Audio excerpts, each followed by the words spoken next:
कहतीन पार्वती कर जोर शिवजी बस नाचो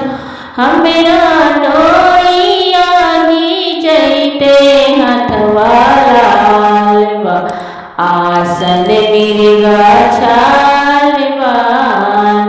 हमरा भोल बाबा के अखिया लाले लालवा आसन मिर्गा छालवा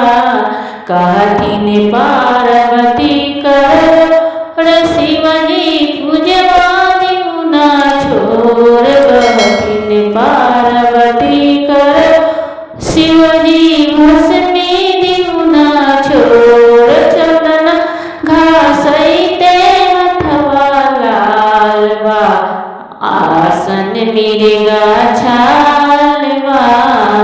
हमरा भाबूथी घासैते हथवा लालवा आसन मिर्गा छालवा हमरा लाले लालवा